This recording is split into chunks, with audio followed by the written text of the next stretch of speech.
अगं मी काय म्हणते, मी येते ना तुझ्या बरोबर. ऐक ना माझं, मी येते तुझ्या बरोबर. अगं कशाला? अगं कशासाठी म्हणजे काय?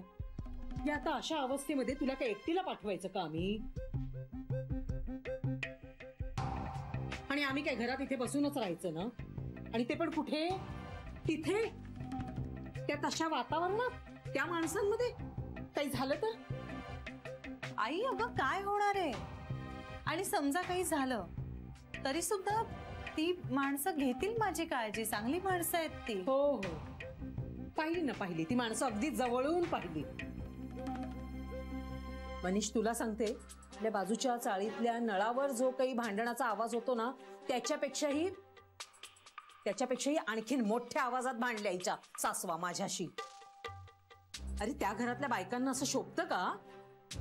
वर मिजाज केवढी अगदी मोठ्या घराची. अरे साधा चांगुलपणा पण नाही, साधं पाणी देखील विचारलं नाही की काही खायला हवंय का, तेही विचारलं नाही.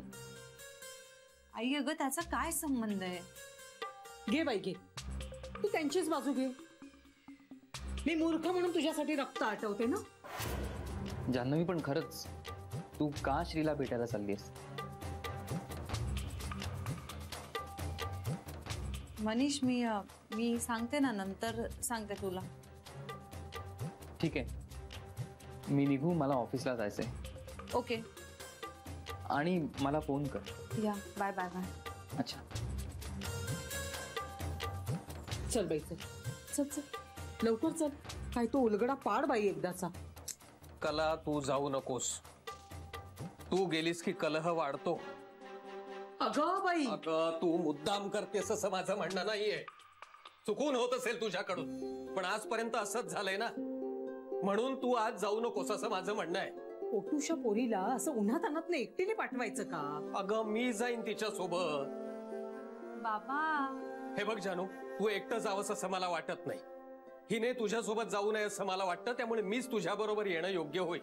बाबा अहो त्याची काहीच गरज नाही. आणि असं उन्हात आणायचं? बरं तुमच्या गुडघ्याचा. हे बघ, या शारीरिक पीडा मी सहन करू शकतो, पण हे मानसिक क्लेश आता मला सहन होत नाहीये. मी आज तुझ्या बरोबर येतोय.